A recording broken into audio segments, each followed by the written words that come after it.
Scribblenauts series is, well, interesting to say the least.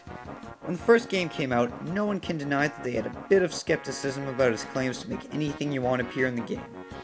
However, they worked quite well. There were very few things this game had that you couldn't make. I mean, they had different kinds of magic, for God's sake. One issue the game did have was that the objects were kind of underwhelming. For example, the bridge and rope were always too short to do anything significant, the jetpack ran out of fuel in like 2 seconds, and the main character Maxwell could knock around items such as cars and planes with ease. In the sequel, Super Scribblenauts, all of these problems were fixed, except for the bridge and rope. That problem was addressed by adding adjectives to the game. For example, long rope, or giant, curly, polka-dotted pink bridge.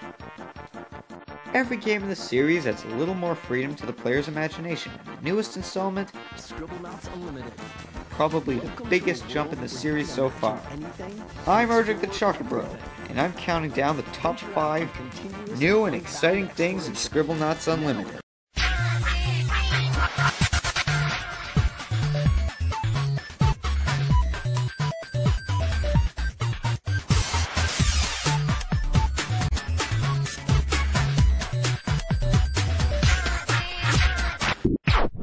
Now this may be cheating because of the way this thing is multiple things in one, but my number 5 new and exciting thing in Scribblenauts Unlimited is the game's Wii U adaptation.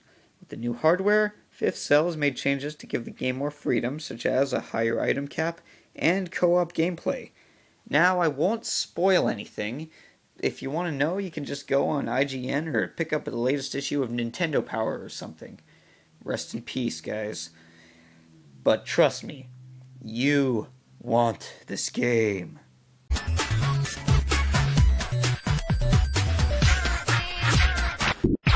When Super Scribblenauts was first announced, no one knew what its title would be. I thought it would be something academic, as the first game had a teacher who would train you on, well, being a Scribblenaut. I then found that the second game had no story to speak of. Seriously, it's just you doing level after level of puzzles with no cohesiveness whatsoever. This game, however, seems to have quite an emphasis on story. I won't put in any spoilers again, but I will say that Maxwell is more of brothers than frickin' Hulk Hogan. And remember, you want this game.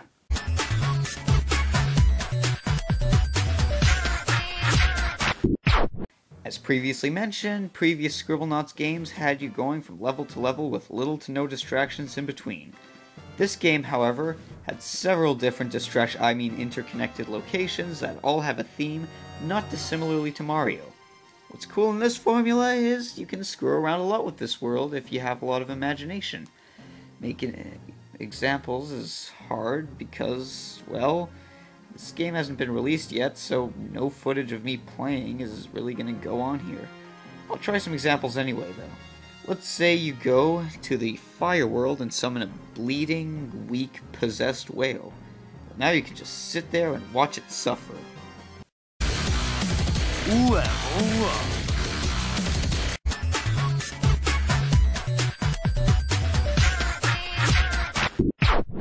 Obviously, the main selling point of this series has been writing the name of an object and having it appear in the game. However, even with Super Scribblenauts' adjectives, this groundbreaking mechanic has had regrettably big limitations. They're pretty much gone now.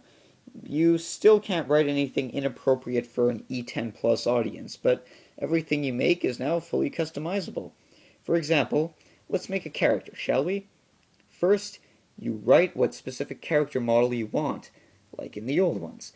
Now, there are a few more options. First, we can change his hair, skin, and clothes color. Second, we can now equip him with various objects, and if said objects are too big or too small, we can scale them. Third, we can change the way the object reacts to things, like making it fireproof, or be attracted to large weapons. Lastly, we can create the object's script, give it a little dance routine if we want. After that, our creation is free to live its wonderful life in the world of Scribblenauts. Unless you're like me, in which case you'll probably just kill it in some sort of ironic and hilarious way. By the way, Peanut Butter Gamer, if you're watching this, we need an episode of To Kill an Avatar that deals with Scribblenauts.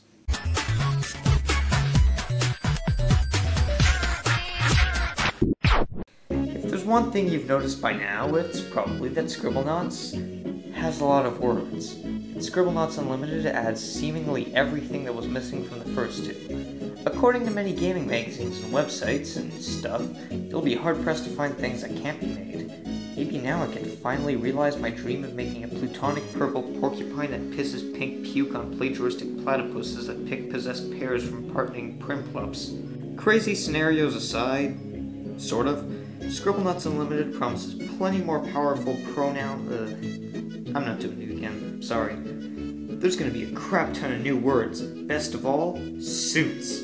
Yes, not only can you now customize Maxwell like you could in NPC, but you can give him and NPCs a variety of suits. Monster suits, cowboy suits, Frodo suits, and according to Nintendo Power, there'll also be a fully flying Tanuki suit. I also expect to see more internet memes in this game. After all, the last one has the world record right now. Unfortunately, that's all the time we have for right now. But be sure to let me know if there's anything else you'd like to have seen. I'm Rudrick the Chocobro, and I'm serious about that episode, PBG. You want this game.